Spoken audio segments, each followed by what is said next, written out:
Hey, what's up, Thundercats fans? It is such an honor to be talking to the Lord of the Thundercats himself, Mr. Larry Kenney. I've got him here on the line, and we are talking about something fantastic. But first up, here we have Lord Lionel himself, Larry Kenney. Good day. Hi, Larry.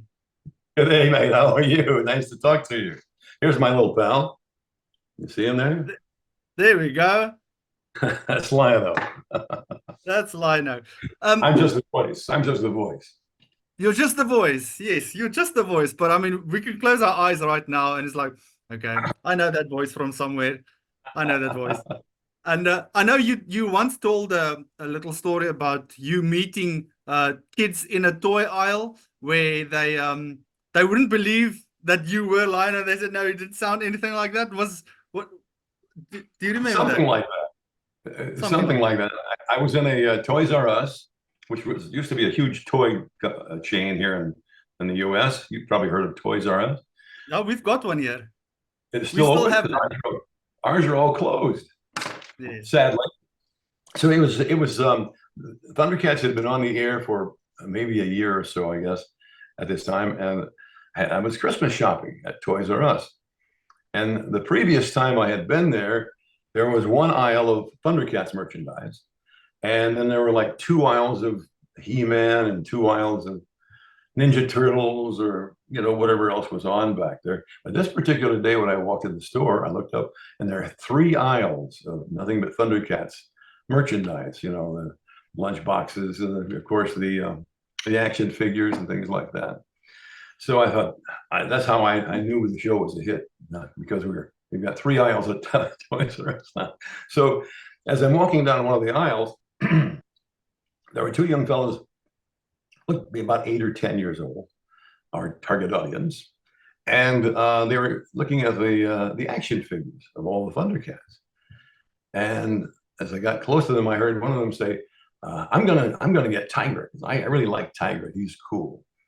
And the other kid said, "Yeah, well, I want to be Panthro, so I'm going to buy the Panthro one." Well, I couldn't help myself. I walked over to him and I said, "Hey guys, why don't you get Lion-O? He's the guy that says, 'Sword of omens, come to my hand. Give me sight beyond sight.'" Well, I don't know what I was thinking, but they both looked up at me like, "Who is this pervert?" So I bit my tongue and slowly started walking away. And as I did, I heard one of them behind me say, "He didn't even sound like Lion-O." And I I thought, wonder if those two kids even realized that they actually had Lionel right there with "Oh them. no, no, of course they didn't." And nobody knew what I looked like back then. The show was only on the air a year, and that's what was so funny to me about it. He didn't even sound like Lion-O, and I thought, if you only knew, you'd pee your pants. Exactly. I wonder if, So if that's they how if they're out there today thinking, maybe he's actually talking about me. I was that kid being the one saying, nah, it doesn't sound like that. I I've always hoped, Egmont, and it hasn't happened yet. Someday I hope I'll be at a Comic-Con or somewhere, and some kid will have heard this one of these podcasts or these Zooms, and heard me tell this story or read it somewhere, and he'll come up and say, "I was one of those kids." Okay, so But so so if far, you're that out hasn't there happened. and it's you, and if you're the kid, you have to put a comment down below so that we can find Yes, you and you that's can right. tell Larry it was you. That's right. If you're watching now and you were one of those kids, be honest, because that's part of the code of Thundera. Truth, justice, loyalty, and friendship. Anyway, that's one of my favorite stories. Yeah, I still remember it to this day. So, um, you are obviously well known for a lot of things, but um, Thundercats, Lion-O, Jackalman, that's probably and Silverhawks and Tiger Shark. That's the 80s cartoons that a lot of kids my age remember and associate you with. When you Right. first accepted the job as a voice artist for Thundercats, did you ever think that you'd still be here 40 years later, still talking about it? Certainly not to somebody from South Africa. No, there was no way of knowing back then. Of course, uh, when you're doing any kind of a show, an animated cartoon show or a movie or a television show, uh, um, and you're producing it, you're putting it together, and you never know how it's going to be received. Now, we knew at the beginning, all of the cast and the crew and engineers and producers and directors and everything, we knew we had a good show because the scripts were fantastic. The music, couldn't beat that music, right? And we thought we were pretty good too. And so as we went on and started recording more and more episodes, we thought, yeah, this could very well be a hit. You don't ever know. There's so many outside factors. For example, what network it's on, and does that network promote it by putting commercials on about it? Do they put it on the air at a good time, or do they just stick it at midnight or 6 in the morning or something like that? So all those things really combine, plus whatever might happen generally in the world that might somehow affect people's the effect of that show on people. Anyway, we had no idea we'd be talking about it 40 years from now, and we certainly are. I talk about it a lot now, and I'm so happy for that. Yes, so I mean, I'd be happy to. The impression that you made around the globe is astonishing. I mean, does it still surprise you to this day to meet fans across the globe, and just learning how much ThunderCats actually meant to them after 40 years? Oh, it does, Egmont. It amazes me, and it makes me feel so happy and proud to be a part of the show. There were a lot of animated cartoon shows back there, in the 80s. A lot of ones that are still around and they're popular, but I think ThunderCats has remained one of the iconic shows of the 80s for, like I said, a lot of other reasons. And I'm just so proud to have been a part of it, mainly because, Edmund, I've received over the years, even before the internet and email, and things like that. I used to get letters from people telling me in varying degrees of, what shall I say? Well, there are a lot of people who have said to me and still do, I didn't have a very good childhood. And that half hour that I would go in my room and close the door and watch ThunderCats, all my problems went away for that time. And so many people who said that I got my moral compass from ThunderCats. That was a big part of the show. One of the reasons that Rankin Bass, our production company, decided to make ThunderCats was at that time, back in the early 80s, some of the other cartoon shows that were on here were being criticized for violence, for too many commercials, for trying to sell the kids cereals and toys and things like that. So there was a woman who started the committee back in the mid 80s and she lobbied Congress and everything and got some rules put in that you can only have so many minutes of commercials and they're watching the violence, and Rankin Bass kept that in mind when they were creating ThunderCats. As a matter of fact, they hired 3 child psychologists who read every script before we recorded it. And they would give, of course, I don't have any specific examples because I wasn't in on those meetings, but there were times when our director would say, oh, on page 3, this particular line has been changed, cross this out and everything, because one of the psychologists thought it would not be good to have one of our characters say that to another. You know what I'm saying? It might be misconceived by children or something like that. So the whole show was, from the very beginning, was kind of true to its code of Thundera: truth, justice, loyal, honor. So I'm really proud of it for that reason. You can be proud of it. I mean, I'm one of the results of how they molded the children into proper adults, if I could put it like that. It sounds horrible, Sure. but I mean that really is a nice way to say that we had the moral compass because of what ThunderCats introduced, and we never realized it, but it did its job well. So that was part of that too, to not only convey those things, but not make it obvious to the kids. Now you must do this, because that's the first best way to lose a kid's attention is to start preaching. So we did it through example. Lion-O would always say, remember now, we don't like to fight. Fighting is not good. We'll defend ourselves, but we will not start a fight. And if the mutants, if Mum-Ra starts picking on us, we'll try to find a way to get around it, or, to talk him out. If not, we'll kick his ass. But to begin with, it was always. So, you obviously, like I said earlier, you are known for voicing Lion-O and a lot of other characters in the cartoon and the sister shows. You've also made cameos in the other iterations of the show throughout the years. If a new cartoon or a new movie were to be made, would you be game for another appearance? Oh, of course. Sure, I'm here. Give me a call anytime. Good, we've been hearing for years now. Every few years, there's a rumor of a live action movie or a CGI movie coming out. As a matter of fact, as recently as a few years ago, Warner Brothers announced they had hired a director and a screenwriter for a new CGI ThunderCats movie. Still nothing has come about it. In fact, in 2012 or 2011, we did a reboot. I know you know this. After Warner Brothers had acquired the rights to the show, we did a new iteration of ThunderCats. And I say we because I had a small part of that. I played Lion-O's father. And I thought it was a great series. I was shocked when it got canceled after only the season. And but yeah, so I played his father in that one.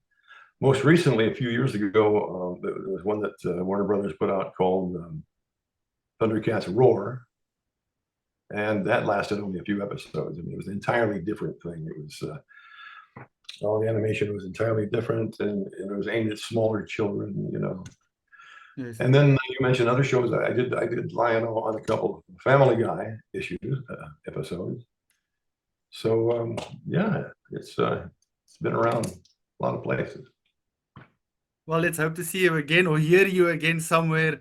Whether you are going to play Java in a live action movie or whatever, we hope to hear you again in the near future. So we are here to talk about something that is very exciting currently that is going on. And that is, of course, Dynamite Comics that are going to be releasing an omnibus of the original 24 comic books that were released in the 80s. How did you get involved in this project? Well, I just got a call from my agent, Scott Cook, pardon me, who deals with these things for me.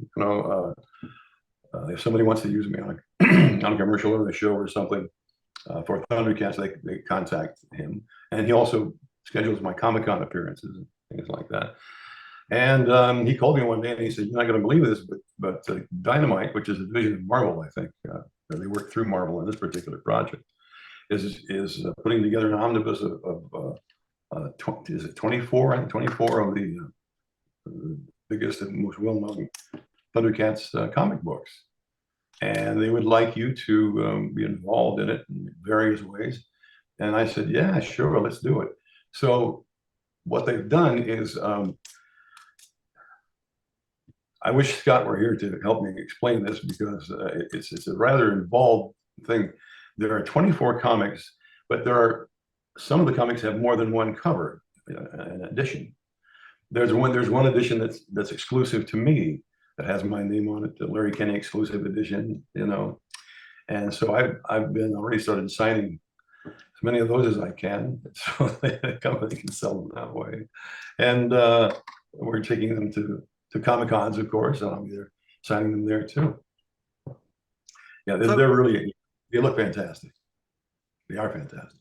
Yeah, I've been fortunate to have a little tease of it the other day, but it is definitely something that fans are going to have to want. Obviously, Dynamite Comics released their own iteration of ThunderCats and relaunched ThunderCats last year, and it's been extremely successful. What was your reaction to hearing that this new iteration of ThunderCats had been received so well? Well, I was elated, of course, like everybody else involved in the show. As you said earlier, when you and I started talking today, you asked me, did I ever think that 40 years back then, did I ever think that 40 years we'd be talking about the show itself? No, and we are. And certainly never would have thought, well, 40 years from now, they'll put out some new versions of the comic book, and had no idea it was going to become as iconic as it is. You know, I mean, you mentioned ThunderCats to anybody in the world, pretty much, and they know it. If they're not fans, they at least remember they've heard about it. You know, so anything that happens with the brand, whether it's a new cartoon series or these new comic books or anything like that, it helps. It continues that popularity. It continues the everyone knowing what it is. And I know ThunderCats fans get excited every time they hear something like this. Exactly. Yes, definitely. So, you know, obviously, I'm residing in a different part of the world, and the cartoon itself took a couple of years to actually spread across the globe. And while things might have died down on the US side, the ThunderCats mania kept on going and going all around the world. The comic books themselves were released in parts here and then in parts there. And that just kept things alive. So when the hype started dying down in the USA, did you know what was going on outside of US borders in the rest of the world? I did it once. I began going to Comic Cons. You know, then people come up to me from South Africa or from wherever, and tell me that. I say, "Oh my goodness, I didn't even know ThunderCats had been on the air there." And I say, "Are you kidding? It's the biggest thing ever!" You know, and that makes me feel great too.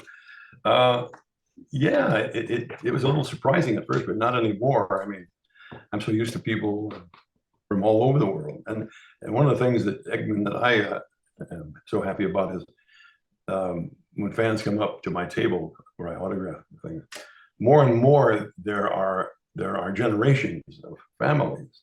There might be a little 10-year-old kid who's been watching it lately and comes up. He's got his mother and father with him who introduced him to it, and sometimes the grandparents are there, and they're the ones who started watching it originally 40 years ago. You know, so that's something to me too. It has lasted, has been accepted by generations of people.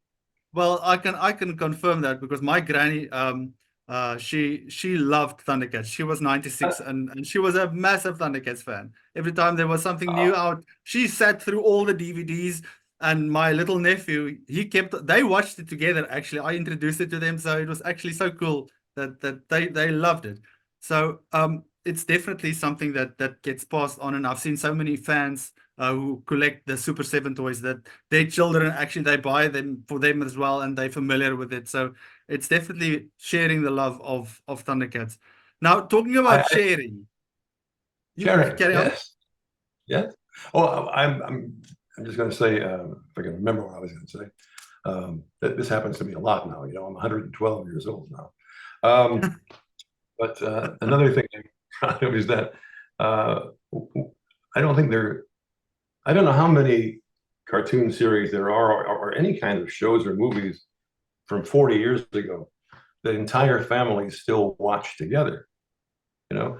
And I think one of the reasons for that is that, like I talked about earlier, the show was intended to pass along you know, love between families. ThunderCats were a family, you know, and I think that's why it's such a good idea that makes me feel so good that families come there together to the Comic Cons, and ThunderCats has helped in some ways to keep that family together, bring them together. And I think that's pretty good for the world, you know. Yes, indeed. That is beautiful. So when you meet these families, how many comic books have you signed so far for fans? Yeah, you mean in total over the years? Pick a number, 50,000, 100,000? I don't know. Seriously, at let's say at one Comic-Con, I might be there 2 or 3 days, all day long each day. People lined up all day, you rarely get a chance to even stand up and go to the bathroom because there are people lined up. I don't like to keep people waiting. There are some actors, I won't mention names, but I'll notice that their lines are so long because every 15 or 20 minutes they get up and take a 20-minute break. And it just kills me. It just makes me so angry at it. And I'll see them, I'll maybe finally take a lunch break and go back in the green room, and I'll see some of these guys who've been sitting there for an hour. And I know that there are people who've been waiting for them in line for an hour, And I just want to say to them, what do you think you are? I don't say that.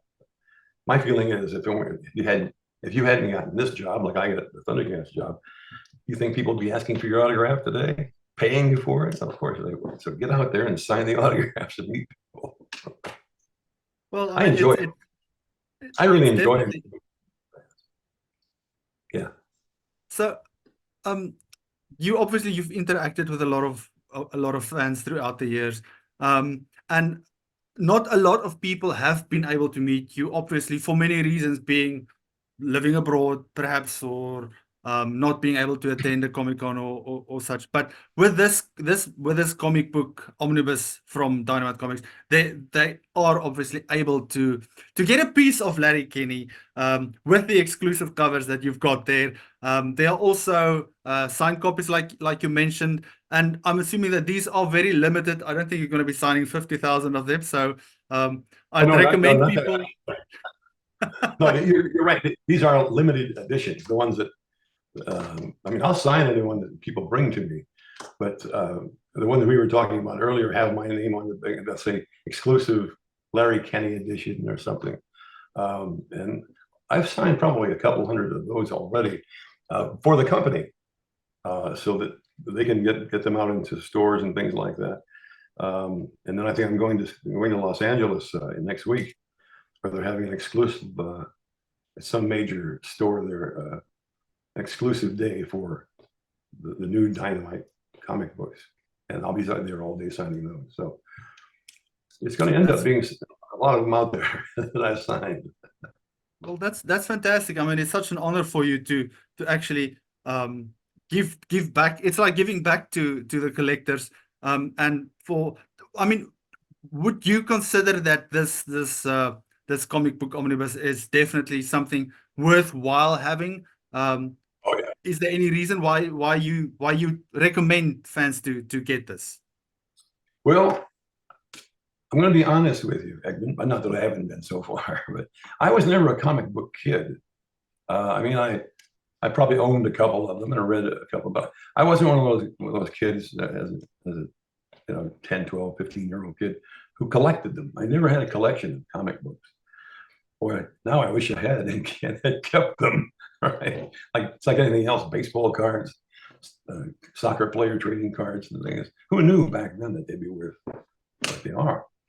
But I not just what they're worth, but the nostalgic value, would be nice. So I didn't grow up being a big fan of comic books. I had cousins and friends who did, but I can tell a good comic book when I see it. And they look beautiful for one thing. The covers are. There's one edition of this Larry Kenney one that has almost a chrome cover on it. It's paper, but it looks like it's metal and engraved in colors. I mean, it looks incredible. And the stories are, of course, great. I think they're the original story. I don't know if they've enhanced them or not. Do you have any idea? You may know more about this than I do. No. Well, I know of some of it, but I'm like you. I'm not a I didn't grow up being a comic book fan. I was more of an action figure guy. But with these Dynamite comics, because it's ThunderCats, I got pulled back in. So it's really like this, and this it's ironic that I have a friend in the US. We have actually been communicating. He has been sharing the comic books, so these original 24 comic books. He's been sending me pictures of it, and we've been doing like a read along through email every now and then. So really? It's like experiencing it brand new because it's the first time that I'm reading them. But it's just like having this come out now, it's like ironic because we've actually been talking about it without knowing what is going to happen. So it's rather cool. And what Dynamite Comics is doing, I don't know everything, but I do like what they're doing. I mean, I'm definitely, like you said, you can see a good comic when you see it. Yeah. And I always, when my agent, Scott Cook, whom I mentioned to you, first talked to me about this, he said, this company called Dynamite, which is working with Marvel Comics, is going to put out this new, and the first thing that came to the back of my mind was, oh boy, I hope this isn't some effort by some company to make some money by just throwing something out there, but it's not. They really have done this beautifully. And I might even start becoming a collector myself. Well, you have the opportunity now. Yeah, I could even have myself sign it, couldn't I? Yes. I think I will. You can frame it and everything and so on. Now, I just wanted to say to everybody who's watching is that this Backerkit project is ending on the 7th. So this chat with Larry is going to go live as soon as we've done talking. So you need to go and jump on board to get this and back this now, because when it's done, it's over. There won't be anything extra. The only chance you'll get is and you need to confirm if I heard this correctly, is that when you go to Comic-Con, you might have one or two of these exclusive Larry Kenney editions with you available for collectors. Is that right? As far as I understand, yes. Not stacks and stacks of them, but probably just maybe 50 at each Comic-Con or something like that. I shouldn't even give out numbers because I don't know. But one of the entire edition, part of the idea of this is that they're limited editions. So as collectors, you know that it's always nice to have, like, oh, I have that comic book at home, but I bet you don't have this one, because this is limited edition, and they don't sell them anymore. So are you going to be going on the road again to the Comic-Con sometime soon, meeting new fans? What are your plans for the future? I have my list right here. I was ready for you. I have my schedule right here. Shall I read it? Yes, okay. You're welcome to. January 18th, Los Angeles. That's that. I think it's a one-day show. It's called Geeking Out in LA, and I think it's just going to be me. I think at this huge store or something. That's January 18th. March 8th and 9th, I'll be in Knoxville, Tennessee, for the Fanboy Expo. April 25th to the 27th at the Comic and Pop Culture Expo in Huntsville, Alabama. July 11th to 13th, the Pop Culture Con in Sioux Falls, South Dakota. August, Terrificon in Connecticut, right down the road where I live. I live in Connecticut. It's at a beautiful casino hotel, all you can say. And then September 26th and 27th, I'll be at the Fanboy Expo in Orlando, Florida. And that's it so far this year. That's 6 of them. I usually try to do 7, maybe 8 a year. I mean, I really enjoy going to them and everything and meeting the fans, but I just turned 77 years old. I don't feel terribly old, but the travel does get to me, So 7 or 8 of them a year is plenty enough for me. Yeah. Is it too much to ask you to come to South Africa? No. When would you like me to be there?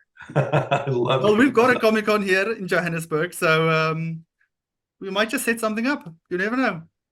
Got to get in touch with my agent. Well, you are in touch with my agent, Scott Cook, because you emailed him. Right? Tell him you'd like to have me there. Yes. I'd love to come down there. Here it's beautiful. That'll be fantastic. Awesome. I'd love to go. I almost went to Wales one year, a few years ago, and I was so excited about that. And something came up. I forget what it was. Anyway, yeah. So I'd love to do the UK and South Africa and Asia. I'm going to conquer the world. You know what I mean? Yes. Yes. Just don't take any swords with you on the plane, even if they are the sword of omens. So, no swords. ThunderCats. Go ahead. No swords and no snarf. I can't bring snarf on the plane. No. So, I'm going to end on this because ThunderCats is turning 40 in a couple of weeks on the 23rd of January. Do you have any plans to celebrate it? No, not really, unless somebody has a surprise waiting for me. But see, the thing is, in terms of the people who were involved in the show originally, um, the company no longer exists, Rankin Bass. Some of us have passed on, you know. So it's not like, and those of us who are still in the business are kind of spread out a little bit, some in LA's, you know. So it's not like we all still live in the same town.